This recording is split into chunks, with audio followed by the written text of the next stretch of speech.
Welcome to today's presentation, the Good Friday Agreement on its 25th anniversary year with Father Gary Donegan and Reverend Bill Shaw from Belfast. In America, we talk about the Good Friday Agreement on a regular basis. We said, how can we learn more? Our decision was to bring these two men from Belfast over to talk to us and share with us their firsthand experience of what's going on with the Good Friday Agreement. Answering questions for us such as, how did the Good Friday Agreement begin? How did it come about? Where are we now with the Good Friday Agreement? And what challenges we have in the future? The Ancient Order of Hibernians in America has been honored to work with these two men for as long as I remember. First-hand information from first-class individuals who spend their lives right now in Belfast working for peace and justice for the Irish people. Father, Reverend, the stage is yours. We didn't toss the coin or anything. It's just, if I didn't speak first, I may not get to speak later on. And I assume the people that are clapping know all about my brother. So I want to put on record my thanks to John, first of all, because he was the one who approached Gary and I. He bribed us with a steak dinner last October when we were in New York, and then he and I met up for pints when I was back over in March. So I want to thank, personal thanks to John, but also to you folks. Certainly for me, this is a first for me. I don't know what it is for you, but as a Presbyterian minister addressing the AOH anywhere in the world, but especially in New York State, it's a first for me. So I feel especially humbled but honoured. So I just want to put on record, and for bringing us out and for giving us an opportunity to hang out and chat together. It's always a joy to travel with him, and we'll probably write a book about it someday. Before we start into the Good Friday Agreement itself, we were chatting the other day up in Gary's place in Ardoyne about how we would approach it, and rather than just launching into talk about the Good Friday Agreement, we felt respectively that it was important that we set our work in context, so that you know a little bit. Well, you probably know more about Gary than you do about me. So let me address that. I'm from Belfast. I'm from Sandy Row, which is a working class blue collar area of the inner city. I grew up in the 60s. Went to primary school, secondary school, and in both schools, all my friends in school, out of school, were Protestant. And that's probably not a surprise. It is in some cases, but if you know anything about Belfast and growing up, the segregation that we still experience and is still a blight on our city was alive and well back in the 60s.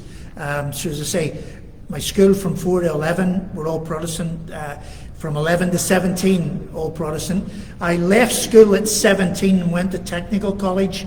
At the same time, I got a part-time job on Saturday, and in the store that I worked in the city centre, I met a guy called Sean, who was same age as me, same interests as me, which at that stage was football and girls. But the difference was he was Catholic, and that was the first Catholic that I really got to know. And that was at a stage in Belfast during the worst of the conflict, when the city centre closed at 6 p.m. Security gates locked the city down, pubs closed, buses were off the road. He and I, Sean and I, if we got away early enough from work, we might have gone for a quick beer, and then he got his bus to West Belfast, and I got my bus home to where I lived in South Belfast at that time. And that in part informs the work that I do now. So I worked in construction for 10 years. I worked for a builder. I was an architectural technician. During that time, I had a conversion experience. I I wasn't really churched until my mid-20s. By that stage I was married. My wife was expecting our first son, and we started attending the local Presbyterian church, which is what we were both nominally. And I made a conscious decision to follow Christ for the first time in my life, and thought that would be it. I would do what I had always done in work, and then I would have this other part of my life. And after a couple of years, I felt a call to ministry, as I now understand it. I wasn't sure what that looked like, and I spoke to my minister and some older Christians, and they encouraged me to think about the ordained ministry. And we were laughing when we come in, because we're going to get a photo. It's rare that you would see us in these clerical shirts. And the idea of dressing up with a clerical shirt, even as a minister, didn't excite me an awful lot, and I wasn't sure whether I was cut out for the role. But anyway, I offered myself for ministry, was accepted as a student, went to Queen's University, did my theology, and worked in a couple of churches during summer holidays, and then served 3 years in a church on the Shankle Road, Presbyterian Church on the Shankle Road, and then was called to Portadown, or more accurately, Craigavon, which is a sort of new town in between Lurgan and Portadown. I was minister of two churches, two Presbyterian churches, one in Craigavon itself and another one just on the other side of Portadown. And I say that because what happened in the early 90s then, I went there as the minister of two churches in Easter of 92, 93, 94. There was an Orange Parade. I don't need to. Sometimes when I'm in the US, I've got to explain what the Orange Order is, but I don't have to explain to you guys. So there's an Orange Parade that takes place the first Sunday in July every year, supposedly to honour and to remember the Battle of the Somme, the First World War battle. That's always it's always been a focus for unrest. We just call it unrest. They prayed to an Episcopalian church on this first Sunday in July, and then they prayed back into Portadown, and then they disperse. They insist on parading back through an area that has become, or had become at that stage, an entirely Catholic neighbourhood, the Gavahi Road. And so it was my second or third summer as minister when it erupted. The parade wasn't allowed to go through. There was a blockade, and you had Orange men fighting with the police who were there to act as a buffer between them and the Catholic neighbours. That for me was the first time I looked at what the churches were doing. What I was doing was I simply preaching to the choir, because some of the men folk in one of my congregations were in the Orange and were on the barricades fighting with the police, as I was informed later on. And that made me reassess my ministry, my calling, because the neighbourhood where my manse was, where with my wife and by that stage 3 boys, was an entirely Catholic neighbourhood. And I remember saying to my wife, in the aftermath of the first standoff, I wonder, does Edna, our neighbour, does she think that's what I'm like? Does she think that my faith is manifested in the way that it is with those Orange men? So I began to read the scriptures in a different way. And as someone who didn't think of themselves inherently prejudiced, I realised that it was part of my DNA growing up. So I reassessed, and the focus of my preaching, if you will, started to change. And I suppose looking back, I probably didn't see it as starkly as I do now, but the focus of my preaching became more about how do I encourage the people under my ministry and listening to me, how do I encourage them to be good neighbours? How do I encourage them to be peace advocates, if you will? And all of that, I say, was necessary preparation for coming back to Belfast to take up a job that I currently have and have had for the last 25 years, which brings us to the Good Friday Agreement. So the job that I currently have is CEO of a Christian non-profit based in what used to be a Presbyterian church at the top of the New Lodge Road. And if you've been to Belfast or if you know anything about the Troubles, you will know immediately that the New Lodge is a staunchly Catholic neighbourhood that suffered disproportionately during the conflict with murders and bombings and shootings. So the building that I'm part of now and have been for 25 years used to be a Presbyterian church. Because of demographic change and Presbyterians and Protestants generally moving out of that neighbourhood, the building became redundant. My organisation took it over. They advertised for a director, as I was then. I applied for the job, and I was interviewed just before the Good Friday Agreement, and I took up the post 3 weeks after the Good Friday Agreement itself, and 3 weeks before the referendum that endorsed the Good Friday Agreement north and south on the island of Ireland. And I came into what is a Republican neighbourhood. The day that I was interviewed for the job, I was thinking I had never driven up the New Lodge Road, much less walked up it, and yet here I was applying for a job to head up an organisation in the heart of the New Lodge. But I did so at the time when the country, and I mean the country as in the whole of Ireland, north and south, was probably euphoric in places, but optimistic, generally speaking, because the Good Friday Agreement was something that promised us peace and an opportunity to build a better future. And that, to me, is what the Good Friday promised. Whether it delivered, we're going to explore that now. But I wanted to set the context for the work that I've been involved in, especially for the last 25 years, and why I do what I do. So, over to my brother. Cheers. And I should have said, I think we're going to leave time for questions and answers at the end, so but that depends on him.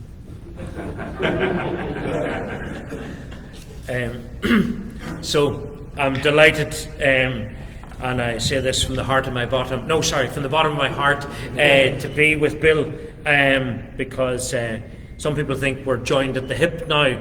We've been on so many road trips, but this is a great privilege for both of us, and to do so with the AOH is very special, because those would know that historically my great granduncle was a member, the president of the local area, and so then to have been honoured in the past in Albany and with the Father Murphy Award, and also the award in terms of Humanitarian of the Year, the McBride Award, was a great honour. So it's lovely to be back with my brother from another mother.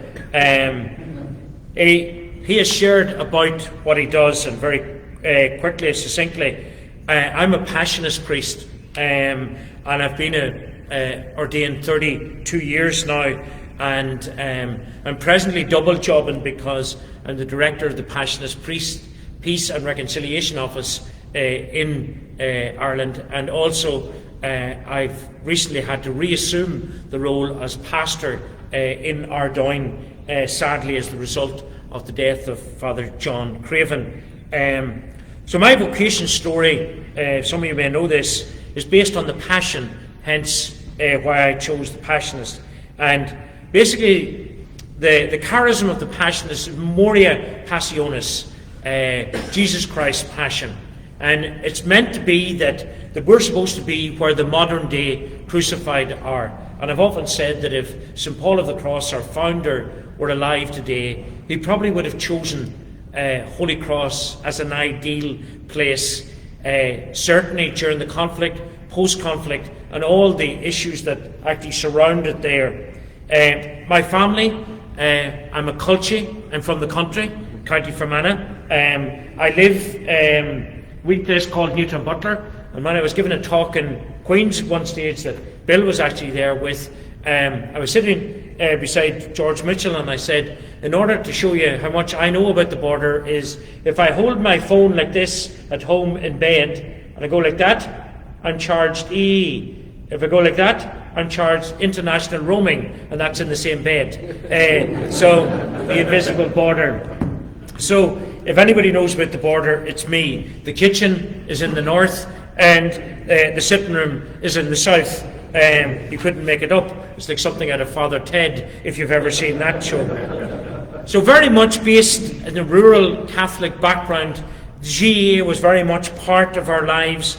But it wasn't that I was divorced from the reality of the conflict. The BBC many years ago made the documentary The Killing Fields, which was based around that area, because you had what was referred to from the Unionist side as ethnic cleansing of Protestant farmers. You had the infamous pitchfork murders that took place by the Argyll and Sutherland Highlanders. So there was so much tension where I grew up. And then at school, my closest friend developed the rarest form of cancer. And his family had been going to the Ulster football final, and his father, 57, Pat, Vincent, aged 12, his brother Dermot was buried on his 10th birthday, and his cousin Kevin were killed in the largest road accident that ever happened in the north of Ireland. 8 people died as a result of the accident. Then Fergal developed this.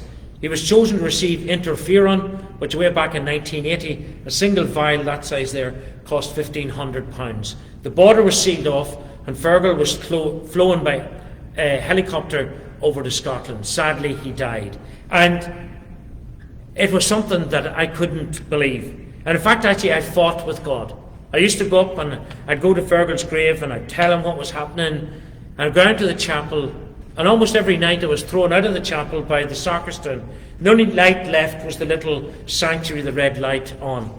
And then my aunt was dying of cancer, and her husband was a chronic alcoholic who subsequently died tragically in a house fire.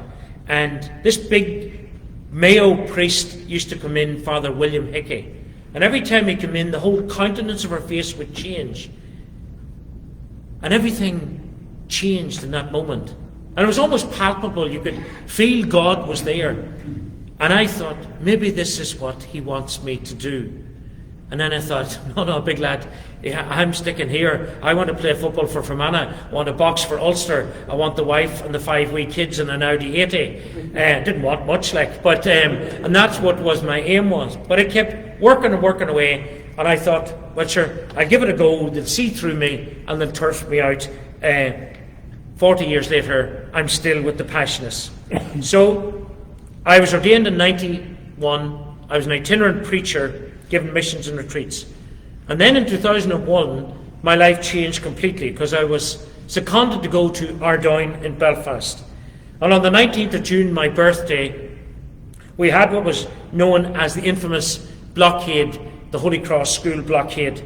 And that became the biggest story in the world. It was going out live all the time. And the one thing that took us off mainstream media in the world was 9/11. And how I found out about 9/11 was I had just received the first of many death threats that I've received down through the years.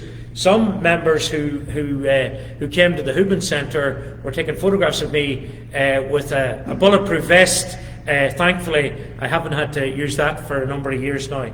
But at that time, that was the first one. And to be told that you're going to be critical, that you're going to actually be shot, was quite an experience. So I was walking down in a daze, and all these big media vans were there with the banks of TVs and everything. And I thought, why are they watching Bruce Willis and Die Hard? Because I saw these towers, and I automatically thought it was a Bruce Willis movie. And this elderly man ran up and he says, Father, World War III has broken out. And that is when I found out about 9/11. The following day, the vans were all gone, and that was the scariest day of those 3.5 months. Because as we walked up, there was no protection from the world's media. And they were shouting, if you like priest funerals, clap your hands. I thought they were referring to Father Aidan Troy and I. In fact, they were taunting us about the death of Father Michael Judge, the chaplain, the fire department, who was killed. That iconic picture of this elderly man being brought out. So the vitriolic kind of hatred, even though I had been reared on the border was something new to me. And from that moment on then, I was thrown into something that I'd never expected to be.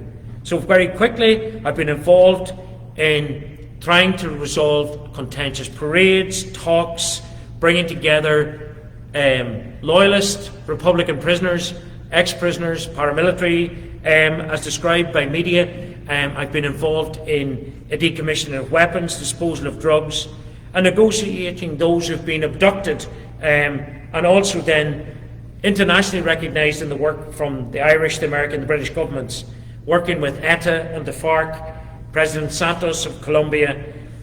The Twiddell then, when in 2013, the return parade, Orange Parade, was stopped. For the next 3 years, what's affectionately known as, and many of you know him, Brian McKee, my wingman, we walked every single night for 3 years trying to prevent young people from getting custodial sentences and trying to kind of keep the peace. And then we opened the Houben Centre, the Centre of Reconciliation and Parish Work, called after St. Charles of Mount Argus, a little Dutch passionist who came to Ireland, struggled with the language, struggled with his studies, never got back home again, but over 300 people used to come to see him in Mount Argus in Dublin. And ironically, my mother and I and my father carried the gifts up at his canonisation by Pope Benedict in June 2007. So I thought, what would be the irony but to call the Houben Centre after a wee orange man? So he was actually a Dutchman. So the irony of the most prominent piece of nationalist property was actually there, because Ardoyne lost the largest loss of life of any parish to what we euphemistically refer to as the Trouble. And then basically taking stances, being attacked, many stitches, many beatings, and then working specifically with youth. Our city programme, based between the Shankill and Ardoyne, Foróige, the largest youth organisation in the island of Ireland, and then the My Choice, taking the toughest young people who would be involved in violence, taking them from both the Shankill and Ardoyne and bringing them out to South Africa, basically shock treatment, put them into the juvenile prisons, meeting the gangs, etc., etc. And obviously the Good Friday Agreement is something that we've all kind of said it's so important for us to market. But being invited in the past by the former ambassador to Estonia for Bill and I to go out, and the American ambassador hosted all the ambassadors of Europe at this big meeting in Estonia, and we addressed it then 5 years ago. This year, knowing that there'd be many invites, said, well, why not do this together again, as we've done in many times, and kind of speak about it. So basically, where we see the Good Friday Agreement, for those who are not fully familiar, was in 1998, the signing of that historic agreement. It was the work of hundreds, if not thousands, of people to reach that climax, with active support of the Irish, British and American governments, their officials, the premiers. Seemingly that impossible ambition to achieve peace at the time was made all that bit closer because of all the people. In fact, some people talk about it as being the perfect storm. When you had people like President Clinton, Senator Mitchell, Bertie Ahern, Tony Blair, Mo Mowlam, John Hume, Gerry Adams, David Trimble. You had many, many people, David Irvine, leader from the ground roots of loyalism, who basically had a leadership within his own community that's never fully been replaced since his death. So we look back the 25 years that have elapsed. It is momentous, and there is a need for the moi hu well done. But what Bill and I and others, such as my own colleague Brian from the Peace Office, Brian McKee, also Peter McBride, who headed up mental health issues, we kind of said it's important to say well done, but how did we get there? Where are we now, and where are we going from the future? It was to say that the cracks of infrastructure of this edifice that is the Good Friday Agreement, we have to consider the legacy of it.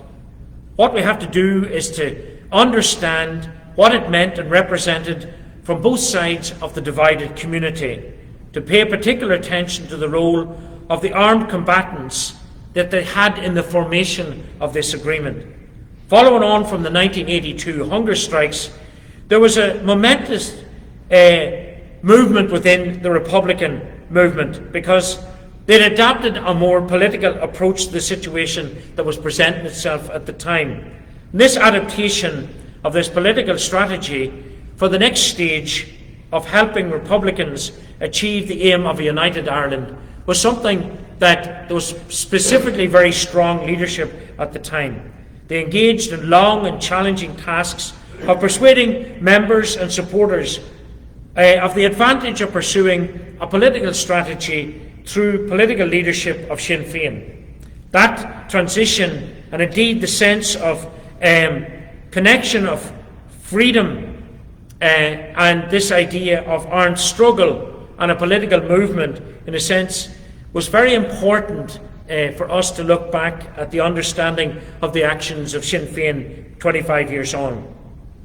It was far from a popular idea among those who particularly had engaged in the armed struggle and had given of their liberty and sacrificed family, sacrificed many, many things, and then to be asked to lay down their arms. It was for them what was commonly known as the cause, and this was a whole new venture for them. When you engage with the broader spectrum of nationalist Republican community, you still get a mixed collage of response, and often it's emotional because of what people put into what was known as the struggle. The majority signed up to the leadership of the advocacy of Sinn Féin, but there were others who felt that this was not what they gave up their cause for the cause of Irish freedom by giving up their liberty and being involved in things that many of them would look back on in a different way today. Loyalist paramilitary groups also stood down their armed conflict, decommissioning their weapons, espousing a peaceful engagement. However, there was no sense of them transitioning into a political movement. And that's where I go back to people like David Irvine. We are falling over ourselves within nationalist Republican leadership in terms of particularly those that were in the trenches, as it were. So they carry with them a power within them. They carry with them, in a sense, these people were there. That's where David Irvine came in, because within his own community, he was seen as somebody who could articulate their needs. But they trusted him because he came from the trenches, as it were. He knew what it was like to be directly involved. And that formation of the Progressive Unionist Party, PUP, that trying to transition into political power. But while the Republicans were led by Gerry Adams, Martin McGuinness, the more moderate nationalist voice was given by John Hume, who took the risk of engaging with Gerry Adams and facilitating talks by the late Father Alec Reid in his document Pathway to Peace.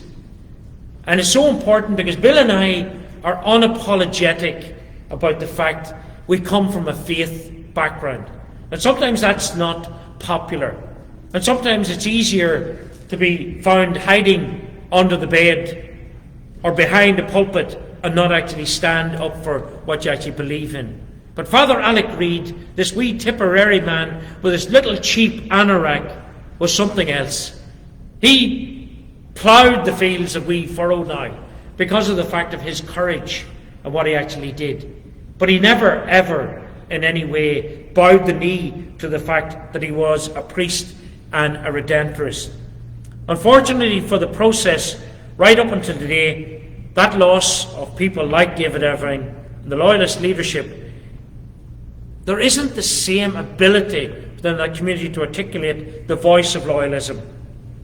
The sentiment held over those involved in peacemaking is that the void still remains today because of his absence. That's not to say that there wasn't efforts, because within his community, because like Martin McGuinness, he was seen to have been there and had that sense of entitlement to be able to say what he was actually saying. He was the first hand it had cost personally.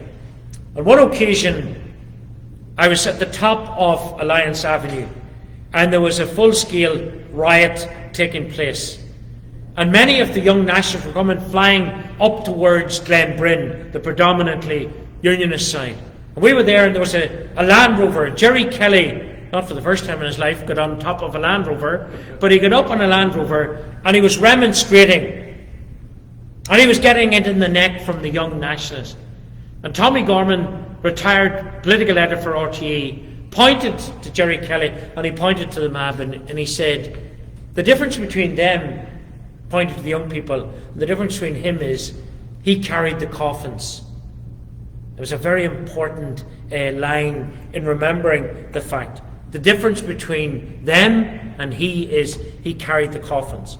The political power on the unionist side of things resided in our already existing Ulster Unionist parties, the Ulster Unionist Party and the DUP. Specifically, these parties resisted association with paramilitary groups, exposing the rule of law as a code for connection with and allegiance to the state forces, the RUC, subsequently then the PSNI, the UDR and the British Army.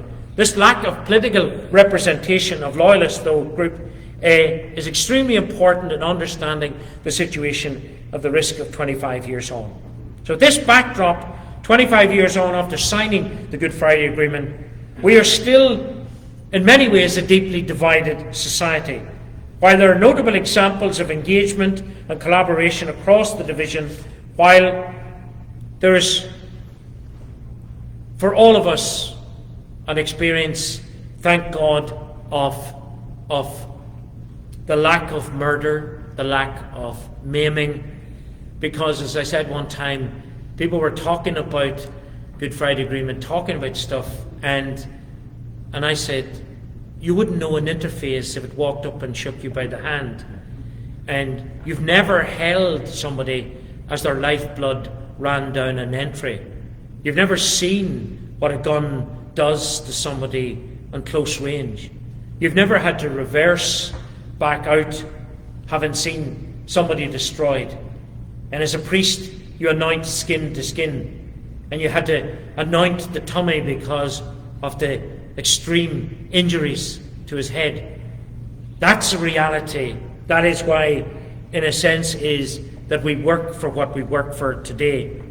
That heavy lifting in getting to the Good Friday Agreement over the line, the extreme negotiations that took place to carry between Ulster Unionists, the SDLP, Sinn Féin, the Women's Coalition, who are often forgotten, which is such an incredible part of it, the Alliance Party, the PUP, the UDP, the Labour Coalition, alongside the sovereign states of America, UK, Republic of Ireland. The DUP remained outside of the tent and refused to engage in the negotiation process. They benefited from when they did, but they remained outside. We are so beholden to this nation. We would not have the peace that we have today were it not for America's intervention. The great Senator George Mitchell made the prophetic statement, it's easier to win the peace than to keep the peace. And while the nuances and subtle compromise built into the Good Friday Agreement allowed each side to claim to some extent a victory, but while that approach of nothing is agreed till everything is agreed was great in getting the violence stopped.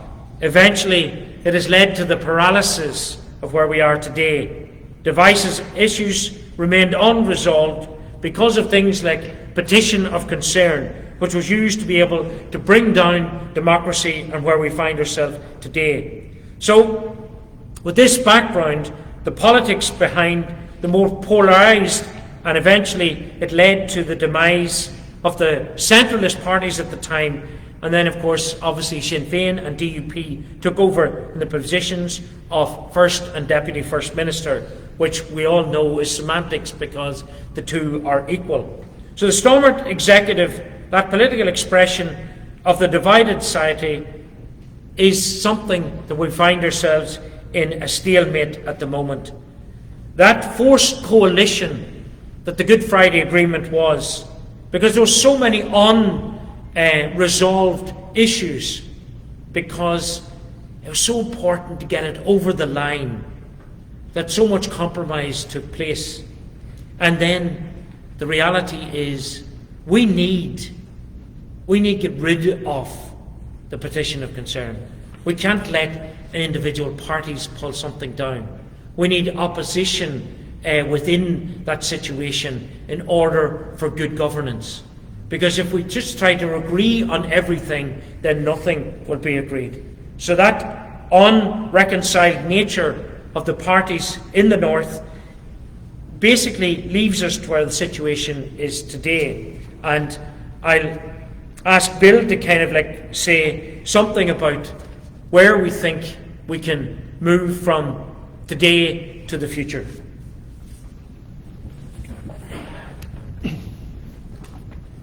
As Gary alluded to, at the moment and for over a year, we haven't had a functioning government in Northern Ireland.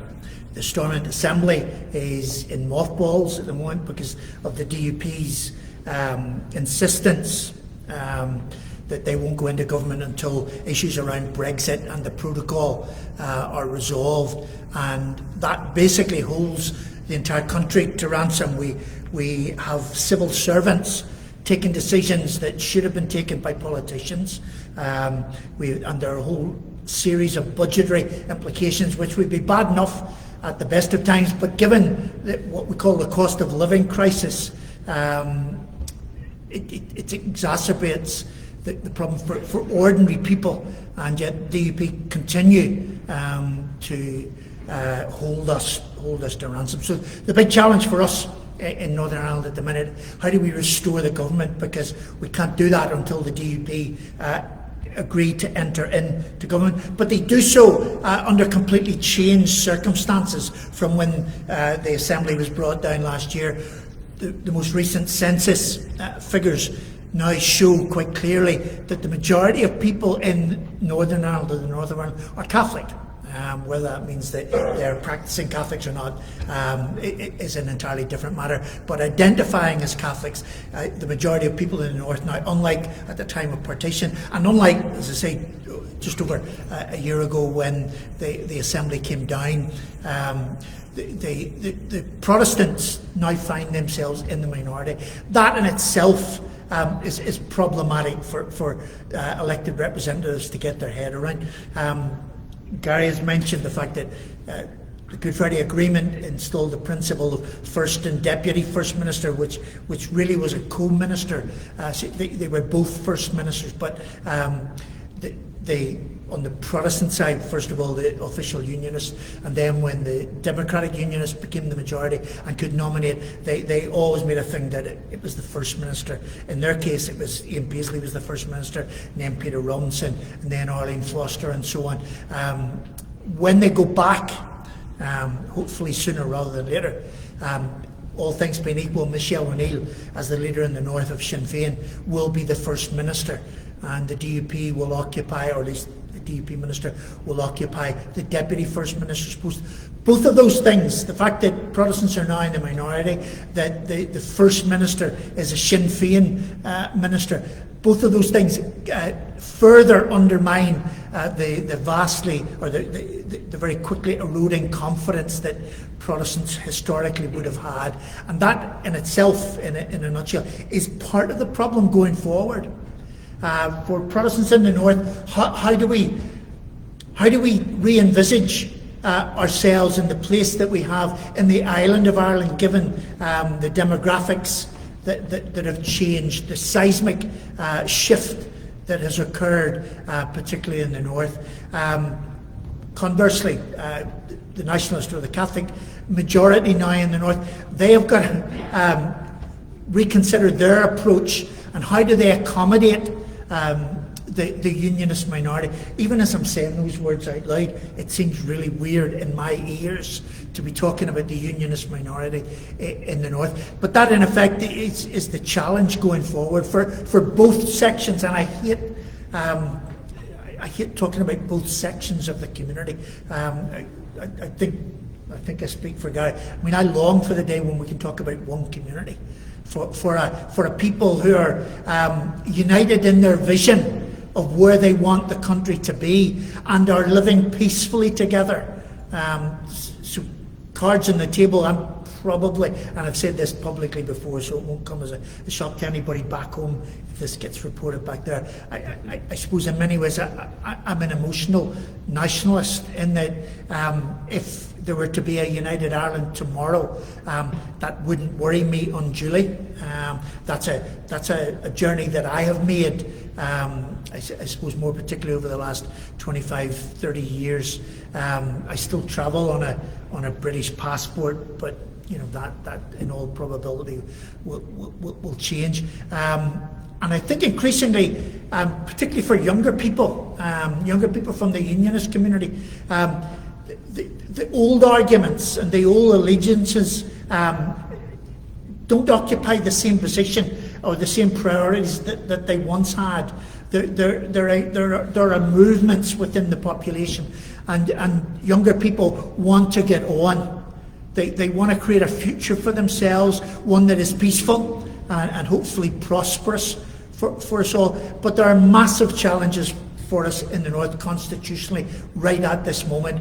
And as I said, not least the biggest challenge is, how do we get a functioning government, a functioning power-sharing government, going again at Stormont to make important decisions that are impacting the lives of these young people who want to get on and make a better future for themselves and for their families. I don't have a crystal ball. Political pundits back home are saying, you know, the DUP might do the deal, they might make the jump back into government in October, after our marching season ends in September, because things can still be quite volatile and emotional. So best case scenario, we might have a functioning government come October, but who knows?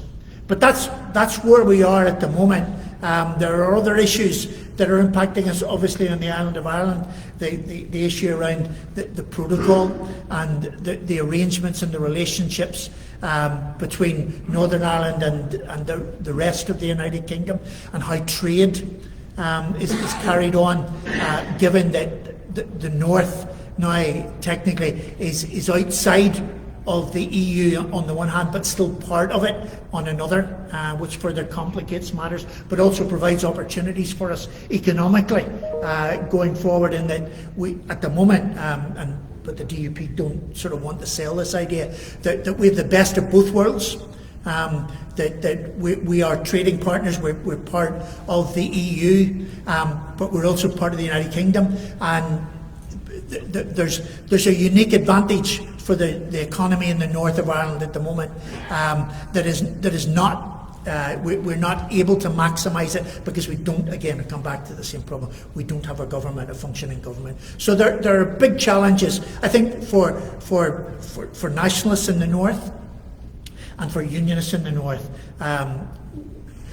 The problem, again, Gary has alluded to, that on one of those two communities has a leadership that is visionary in many ways, is confident, is forward-thinking, whereas the community that needs visionary leadership is the very thing that it lacks.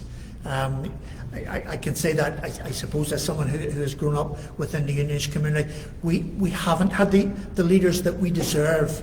They say politically that you get the leaders that you deserve. The unionist community, the broader Protestant community in the North, we haven't had that leadership for lots of different reasons, and we're all the poorer for it. And Northern Ireland as a state is all the poorer for it. But that's where we are, and that's it. That's the challenge going forward. Okay, so if anyone would like to ask any questions of us, I mean, we're throwing the floor open, and we'd be only too delighted to. If you do have a question, please come up here.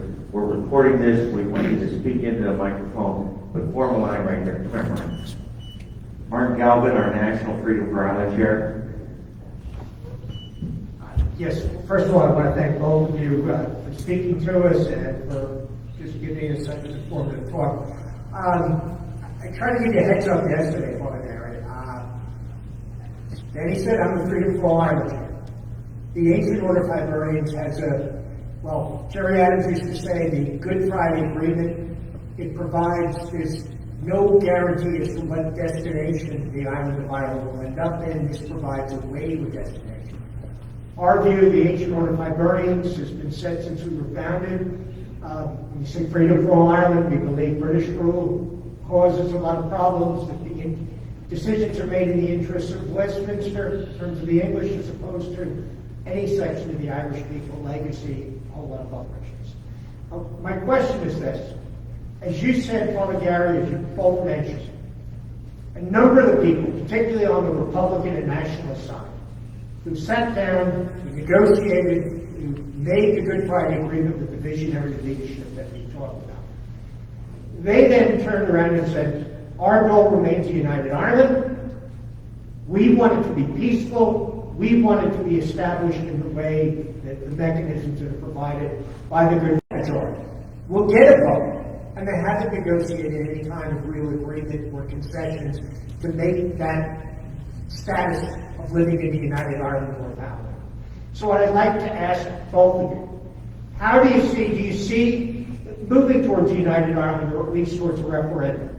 And what is the best way that America can help to make sure that when we get that, if we're going to get to that point, that it remains peaceful, that it's prosperous, that it is the best sort of a united Ireland that can belong to all of the people of Ireland equally, with the most prosperity, peace, with everything else that all of us in the Ancient Order of Hibernians want to see it. We were created to find that sort of life. Thank you. Okay. Thanks, Martin.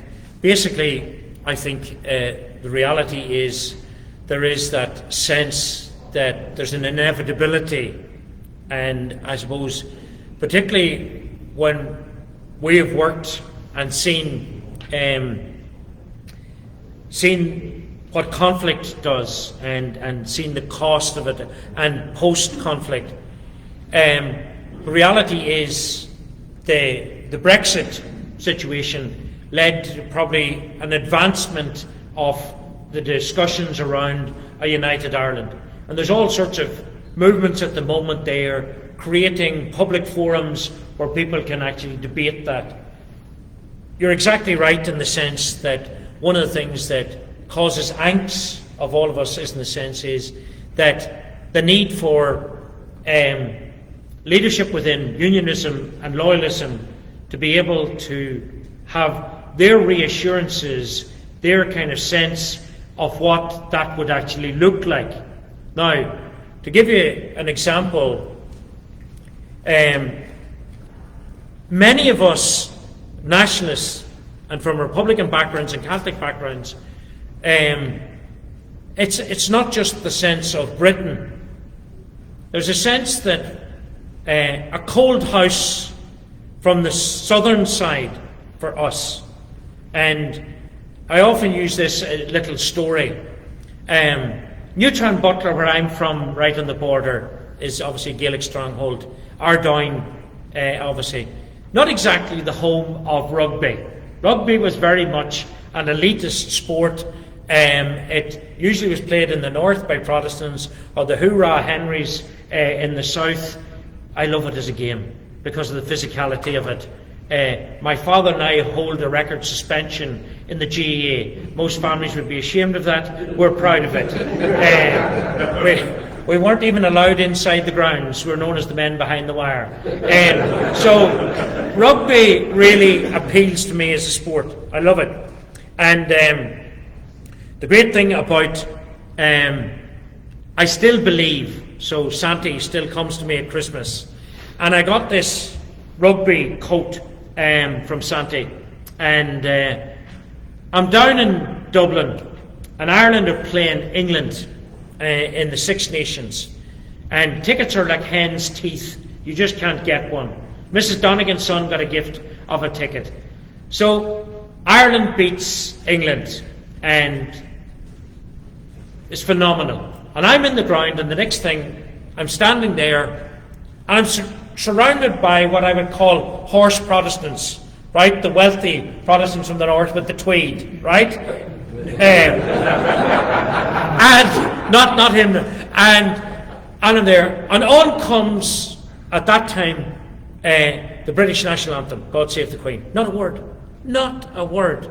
On comes Around the Vein, not a word. And then Phil Coulter pops in with Shoulder to Shoulder, right? And they're all singing it. And I thought, is this like something out of Father Ted? I mean, So after the game, I'm walking up Ireland's richest street, and I'm going by Ireland's richest shop, Brown Thomas, but I don't feel out of place walking with my rugby coat on.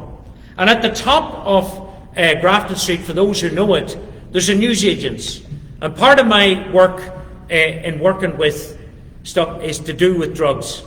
An implication of drugs being brought into the north by the Kinahans, by the Hutches, and then intertwining between so-called Republicans, so-called Unionists, profiteering out of all of this. And so I ended up to get the wee newspaper called the Evening Herald. And I walked in, and every night at this stage, Brian McKee, my wingman, and I were patrolling the streets every night, getting such abuse. It was actually so bad at one stage, this policeman came over and he said, "Father Gary, for God's sake, would you go up to Fusco's, get yourself a hot chocolate?" He says, "because I'm a lapsed Protestant and I'm hurt by what they're calling you." Right? So it was vitriolic bitterness. And I walked into that newsagent's, and as I looked around it, and I looked around at the magazines, and I realised the average person here in the south, and particularly in the well-to-do part, were more interested in whether Kate Middleton was going to get her figure back, having had George, than what we were doing every night at Twaddell. And I had much more in common with the people who were shouting, calling my parentage into question, videophile, God knows what, all the things that are being called, because I knew what they stood for. And I understood what they stood for. But I couldn't understand how the situation had changed so much. A denial of who they were, a denial of, so when it came round to 2016, how were they going to celebrate that? Because most of it was in denial. How were they going to talk about the independent, the War of Independence? How were they going to talk about the Civil War? Because you just didn't hear that. In Ireland, you had a better chance of knowing about the War of the Roses than you had about actual Irish history, because there was a anaesthetised kind of. So when we come to talking about a new Ireland, it was about having it, that it was completely inclusive, that Bill could have both his sense of his Britishness and also his Irishness, that there was no erosion of culture.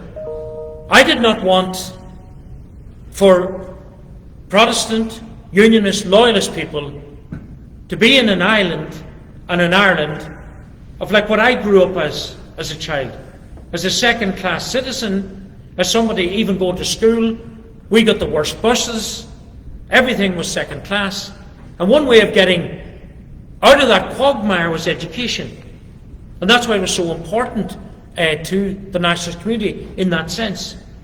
So the idea, I think, is for most of us, we have a kind of a sense that it's going to happen, but it's trying to get this very confident and ever-growing north and south from the leadership that's actually there from the nationalist, Catholic, Republican side, to be able to mirror something of that within the PUL side, so that when the time comes, that in a sense it is a completely, in a sense, situation where everybody can feel they actually belong.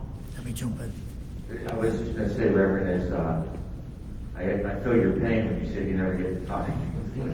But I want to come back to Martin's question, the second part, about what can the US do. I've already lamented the fact that if we talk about my community from the PUL side, we lack the leadership that we see on the Nationalist and Republic side, and that's been David Trimble to a point, and he's no more. David Irvine certainly is a big loss to working class Protestant politics, because he had a vision. And that vision led him to be one of the main supporters of the Good Friday Agreement on the Protestant side, and particularly on the Loyalist side. We've had no one to take his place, and there is no one within big house unionism and the DUP in particular. And instead of preparing the people that they purport to represent, for the new dispensation, and to think about how can we create an Ireland. I shouldn't talk about an Ireland of equals. How can we contribute to the construction of an Ireland of equals? Because, again, I can say it, because it's inevitable. Statistically, it's inevitable. The timescale can be debated, but it's inevitable. It's going to happen.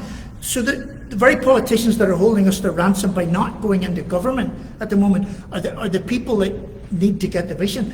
I don't know, in the absence of that vision, I don't know what can happen within unionism and loyalism in particular to prepare them even to enter into those discussions and those debates that are going to happen. Second part of Martin's question was, I think, how can the US administration and how can Irish America help the movement forward? I think, as I always say at these events, remain engaged, be the cheerleaders for a peaceful democratic process that, as I say, would seem to be statistically inevitable for the reunification of the island. So remain engaged. I think encourage unionism to play the role that they're elected to play, and to help prepare that section of the community that they purport to represent and to have their mandate from, to create the Ireland North and South that we want to live in, that will be the best for our children and our grandchildren. As our National Vice President Sean Pender comes forward, anyone outside of Chad using Wi-Fi, please turn your phones off until we're done. We're having some problems with the broadcast because of Wi-Fi. So if you don't need to be on your phone, don't be on it. Chad's monitoring our signal. Thank you very much. Sean Pender, Airways National Vice President. Thank you. Great to see you guys here, as always. You talked to it briefly there, Father. So I have a quick question. It seems like the Catholic Nationalist Republican community always put a better value on education. Would that continue to be a true statement? And a lot of the folks that are engaged over here, even from George Mitchell and a lot of academics, always speak about the importance that, well, if we can get integrated education, things would be better. We force the children together. Can you speak to that theory, and could it be successful? It doesn't seem like it's been very successful in getting well. There's not a lot of ones that you can point to. Is that a fear of the Catholic community, that they would be giving up too much because their education system seems to be quote unquote better? I think that's just something we would like to hear a little bit more information about the future and the value of an integrated education system.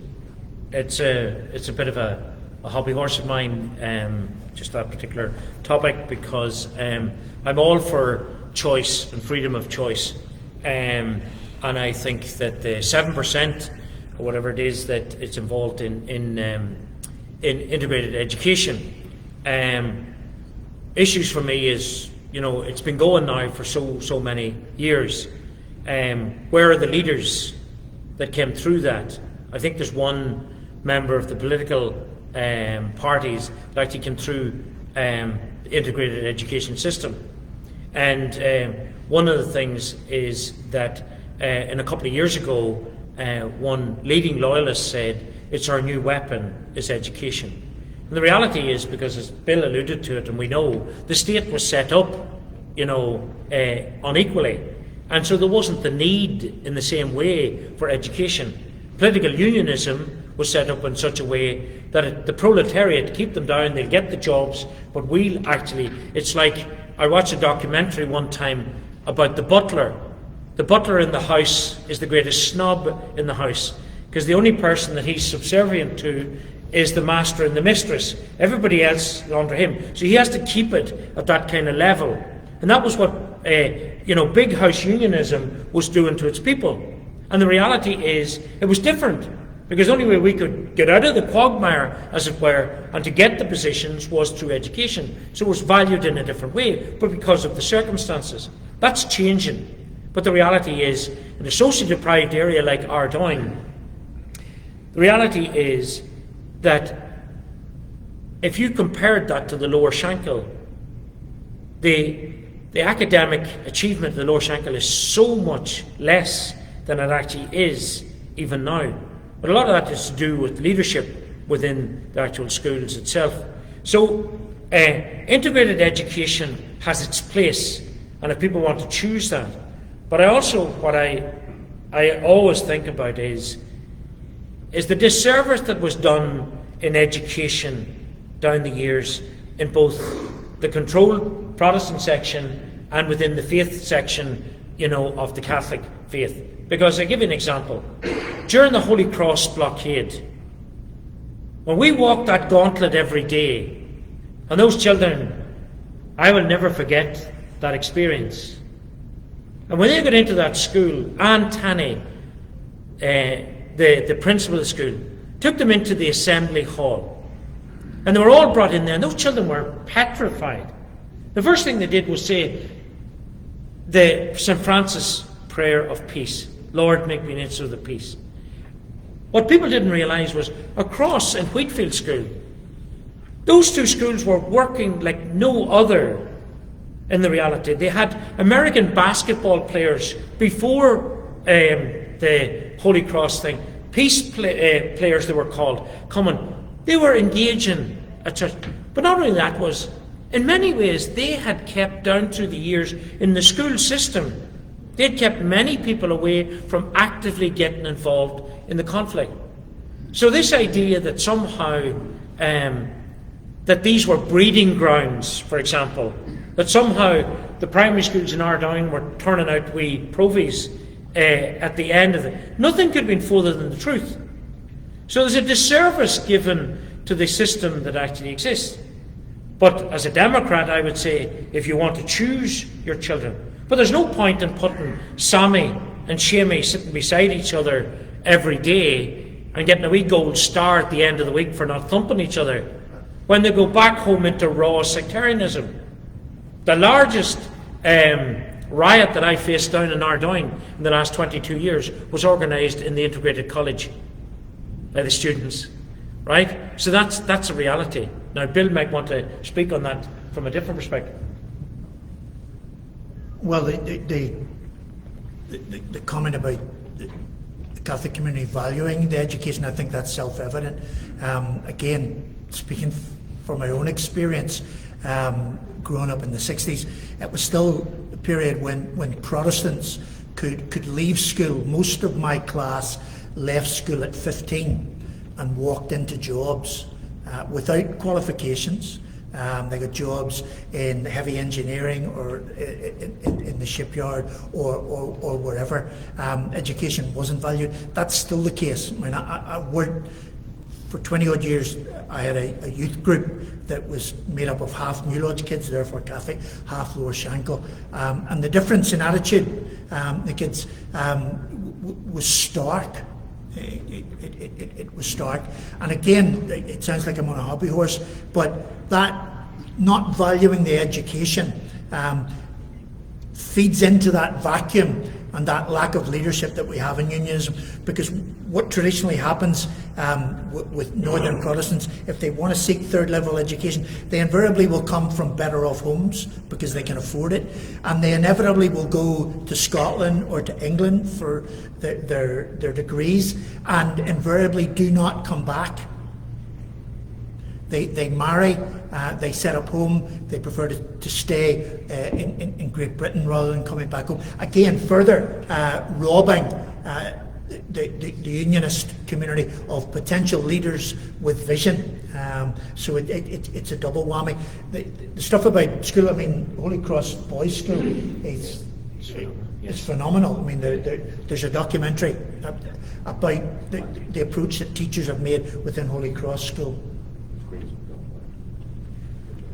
So I'll leave the comments to the education from a Catholic's perspective to Gary, but again, just lamenting the fact that the other thing I'll put on record, I mean, in any research that's been done, I think in the last 20 years, within the UK, the people who turn out the poorest results are working class Protestant boys in Northern Ireland. They're the bottom of the ladder. AOH's National Director for New York, past New York State President Tim Swing. It's been 8 months since the appointment of Special Envoy Joseph Kennedy to the north of Ireland. Has there been any positive impact in regards to after his appointment, because it went so long without a special envoy? Will I start? Yeah. The short answer, I think he's finding his feet. He's certainly very visible, and he's been on the ground meeting and greeting people. I think he's said that the first challenge that he has is listening. And I think he's been putting himself out and about. We've met him on a couple of occasions at different events. So I don't think that's not a criticism of the special envoy. And again, I think we'd want to put on record our thanks to President Biden for actually nominating a special envoy, and I think the qualities that this particular one brings, I think it won't be too long before we see that it was a very positive move on the part of the White House. Yeah, I think it's something that we've always advocated for because of the history of the role of a special envoy, and I've worked with nearly all of them, and actually met Joe Kennedy in Harvard I was on a panel, and then Bill and I were guests of the American Consul General when we got brought up and photographed with him and everything out there. There's a little difference between this one in the sense that it's very much, the emphasis seems to be on economics, and as Bill Clinton said one time, economics stupid, like in a sense, is that and the role that money can play, particularly in the role of peace. And I think, as Bill said, he's very visible, he's very popular, he carries himself with great grace, and he comes across as a listener. He seems to be up to the mark what's actually happening. And I think what he's actually doing, as Bill said, he's getting himself out there. He's all over the place, and he's listening particularly to business people. And one of the things with obviously with Brexit, and one of the things with the situation that we find ourselves with the protocol, in a sense, is it's talking about economic benefits, and it's bringing business people together, and that's the common. And it's not so much about, at the moment, certainly constitutional issues. It's much more from that economic point of view, but I would have to say that he certainly has come across a very popular figure, and in fact, I think it was even mentioned here last night at the dinner by the Consul General about the fact of how much time he's actually spent there, because sometimes, and this is where I want to thank yourselves for, sometimes when you're journeying on this road, you can feel very isolated on your own, and sometimes even within your own communities, that you're kind of ploughing your own canoe. And that's why it's so important that sometimes people just that one step removed outside of it can see different perspectives, see things from a different light, but also can also challenge you as well. And I think that that's where we are and will always be grateful for your genuine interest in who we are, what we are, because you are part of who we are.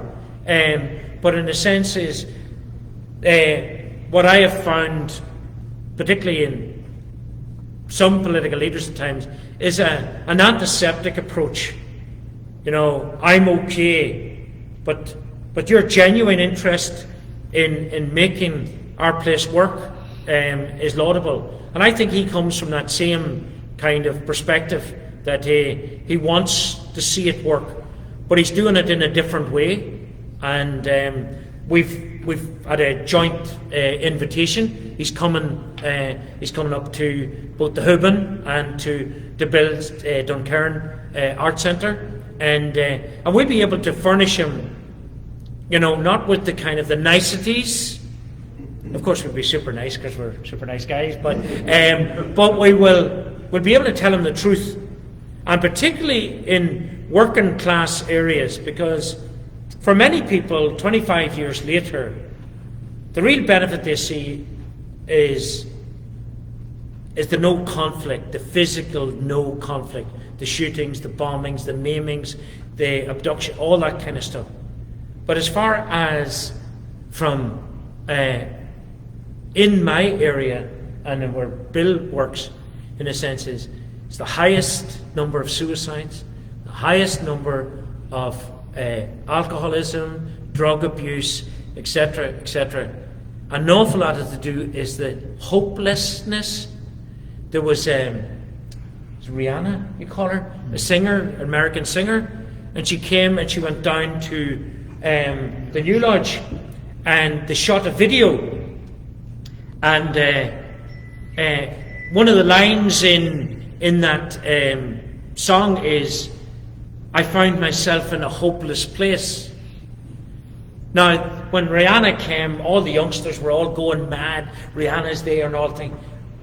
But when they heard the line of the song, they took great umbrage in it, because obviously she wasn't singing about the New Lodge, but they saw it as that. And for many people, the hope can come out of the infrastructure, of being able to invest in the area, to create genuine jobs, and make an economic difference. And I think it's an interest and it's a project, and it's kind of, watch this space before I could make a judgment. But as it stands, I think he's doing a fine job. AOH National Political Education Chair Neil Cosgrove. Now, guys, I'll warn you. Before you stepped in here, he was the smartest one in the room. So we always have to look up the words we use to truly understand what he's saying. So now you guys, I think, are on the same level as him. So it should be a great conversation here. Go ahead, Neil. Thanks. Now let me see if I can phrase my question. So first off, Reverend, thank you very, very much. I greatly appreciate your work and your service at the cause of peace. One question I have, and it kind of ties into the three previous questions, though, is education and economics and the protocol. Because, and you can correct me if I'm wrong, I think one of the issues is economically is the Protestant Loyalist community, because of the education issues, are not well prepared for the economic opportunities that the protocol offers. That there was a long dependency on the Harlan and Wolffs and the Shorts, and I think this psychological effect of there's nothing in the protocol for me, that I'm not prepared to take advantages of what the protocol would offer. Whereas, again, it has nothing to do with politics, it goes more with education. The nationalist community, because they invested in education, they find themselves in a much better position to take advantage of the opportunities of the protocol. So I'd be very interested in what could be done as far as to give your community, for want of a better phrase, skin in the game in the protocol, which would help sell the protocol and basically take the pension level down and hopefully lead to a government. Yeah, it's a really good question. From the PUL side, first of all, the idea that the protocol could be an advantage is not even hinted at, because the DUP, well, it's ironic that the DUP were the main drivers for Brexit, not only in Northern Ireland but in the United Kingdom.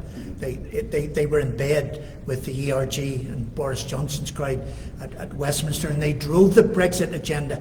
And then the potential of a hardening border on the island of Ireland, which again the US administration and the EU played a big part in ensuring that wasn't reintroduced.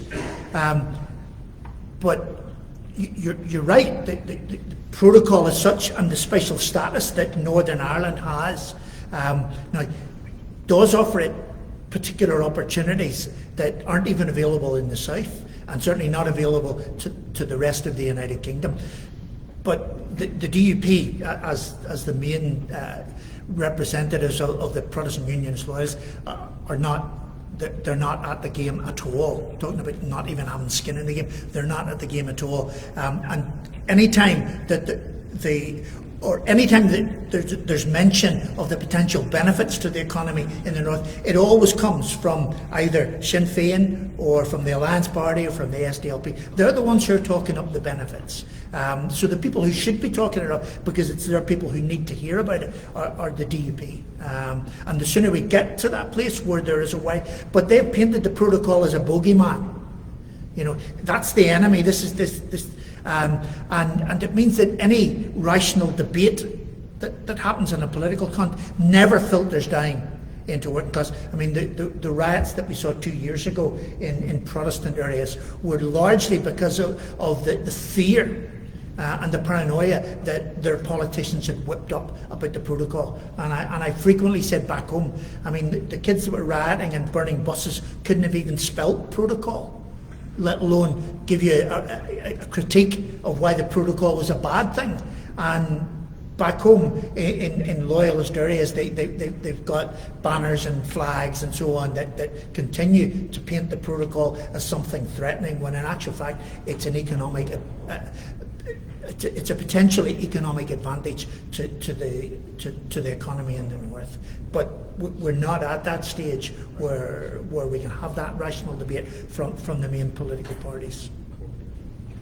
Yeah, it would seem the strangest thing that it's not been sold, because everybody looking in would turn around and say, my God, you've got the best of both worlds.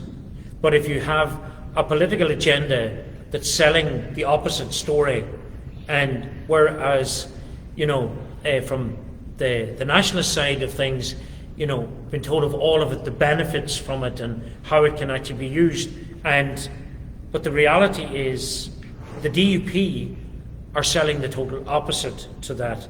And some would say it can go down to basically the fact of even using that to excuse not going into government under the banner of having Michelle O'Neill as First Minister.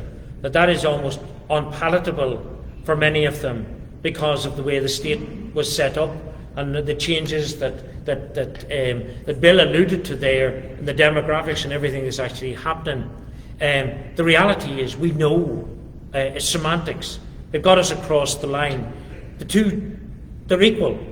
But that image of having to say that the first leader came from Catholic National Republican background is almost unpalatable. And I think that the protocol is often used as an excuse to mask that reality, that just is almost a step too far.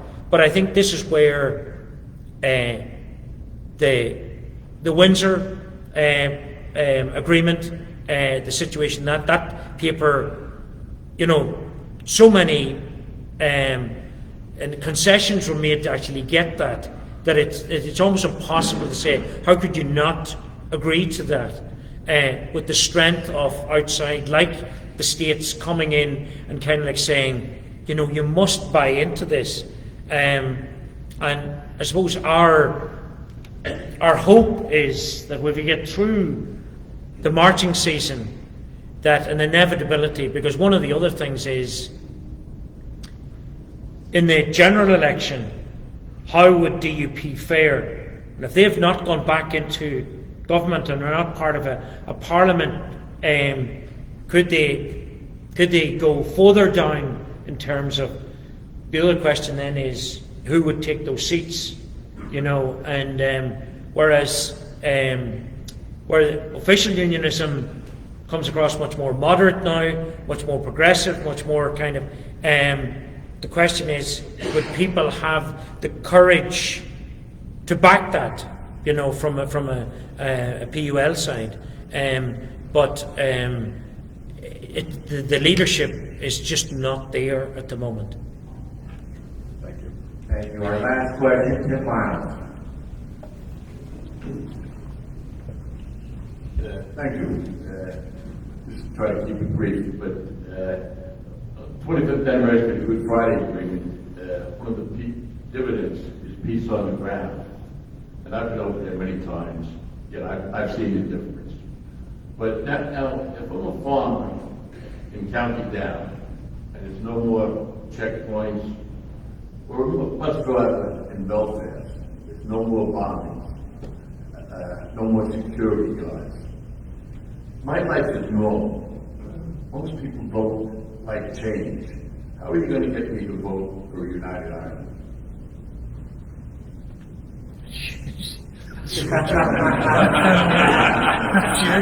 Thanks for the handy one. That's why I travel with him. We've already alluded to the fact that with the change, the demographics with the change, with the population change, it was never envisaged when the state was created in the first place. It was a Protestant state for a Protestant people. It was a reality that, in a sense, the majority was actually there. And it was ruled in such a way, in the main, until, in the last quarter of a century, when things changed. And there were concessions, and there were actually good leadership as well. There's no sense in saying that, you can't just blame.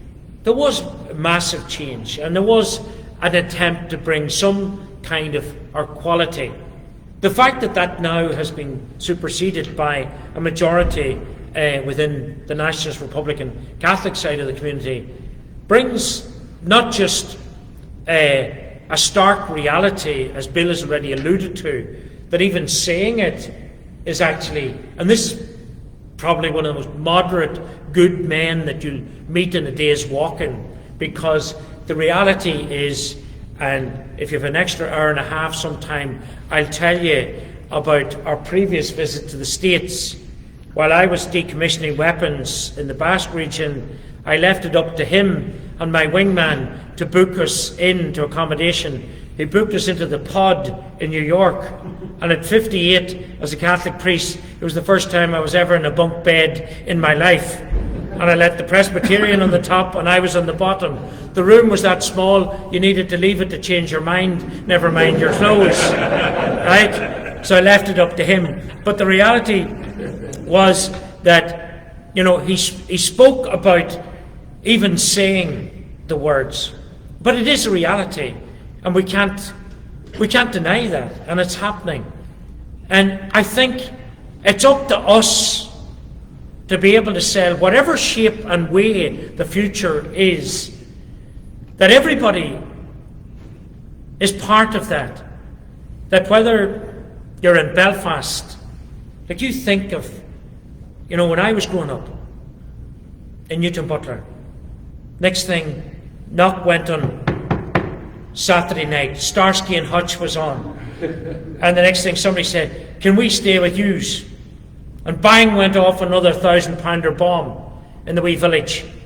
And up went then business as usual. But that was part of me growing up.